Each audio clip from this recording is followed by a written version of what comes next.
ವಿಚಾರಗಳು ಭಿನ್ನ ಇರ್ಬೋದು, ಅಭಿಪ್ರಾಯಗಳು ಭಿನ್ನ ಇರ್ಬೋದು. ಪ್ರಜಾಪ್ರಭುತ್ವದಲ್ಲಿ ಅದನ್ನು ವ್ಯಕ್ತ ಮಾಡೋದಕ್ಕೆ ನಮ್ಮದು ವೇದಿಕೆಗಳಿದೆ. ವಿಶೇಷವಾಗಿ ಮಾಜಿ ಕನ್ನಡಿಗರ ಏಕಮೇವ ಪ್ರಧಾನಿ ಎಲ್ಲರೂ ಕೂಡ ಹೆಮ್ಮೆ ಇರೋದು.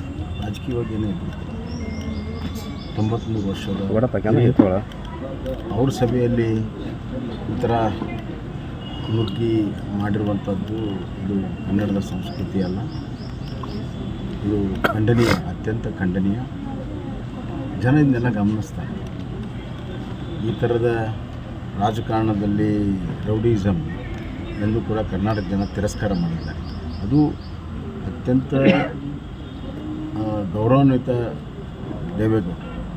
ಹಲವಾರು ಸಂದರ್ಭಗಳಲ್ಲಿ ಅವರು ಕನ್ನಡಕ್ಕಾಗಿ, ಕರ್ನಾಟಕಕ್ಕಾಗಿ ಪಕ್ಷದ ಎಲೆಯನ್ನು ಮೀರಿ ಕನ್ನಡ ಪರವಾಗಿ ನಿಂತವರು. ಅವರ ಸಭೆಯಲ್ಲಿ ಈ ಥರ ಗಲಾಟೆ ಮಾಡಿರುವಂಥದ್ದು ಕಾಂಗ್ರೆಸ್ ಪಕ್ಷದ ಹತಾಶೆ ತೋರಿಸ್ತದೆ. ವಿಶೇಷವಾಗಿ ದಕ್ಷಿಣ ಕರ್ನಾಟಕದಲ್ಲಿ ಸೋಲು ಎದ್ದು ಕಾಣ್ತಾ ಇದೆ. ಹತಾಶರಾಗಿ ಕೆಲಸ ಮಾಡ್ತಾ ಇದ್ದಾರೆ. ಇದರಿಂದ ಜನ, ನನಗನ್ನಿಸ್ತದೆ ಕರ್ನಾಟಕ ಜನ ಇದನ್ನು ಸುಮ್ಮನೆ ಬಿಡೋದಿಲ್ಲ, ತಕ್ಕಪಾಠ. ಈ ಲೋಕಸಭಾ ಚುನಾವಣೆಯ ಫಲಿತಾಂಶ ಕರ್ನಾಟಕದ ರಾಜಕಾರಣದ ಮೇಲೆ ದೊಡ್ಡ ಪ್ರಭಾವ ಬೀಳ್ತದೆ ಮತ್ತು ಅದು ಮುಂದಿನ ದಿನಗಳಲ್ಲಿ ರಾಜಕೀಯ ಸ್ಥಿತಿಗತಿಗಳ ಬದಲಾವಣೆಗೆ ಚುನಾವಣೆ ಕಾರಣ.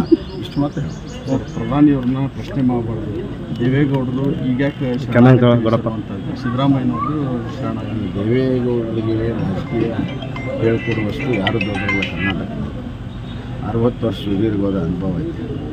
ಇವತ್ತು ಸಿದ್ದರಾಮಯ್ಯ ಅವರು ಸುದ್ದ ದೇವೇಗೌಡರ ಜೊತೆಗಿದ್ದೇ ಬೆಳೆದಂಥ. ಈಗ ಅವ್ರಿಗೆ ಅಡ್ವೈಸ್ ಮಾಡುವಂಥದ್ದು ಎಷ್ಟು ಸಮಂಜಸ ಅಂತ ಸಿದ್ದರಾಮಯ್ಯರು ಯೋಚನೆ ಮಾಡಿ.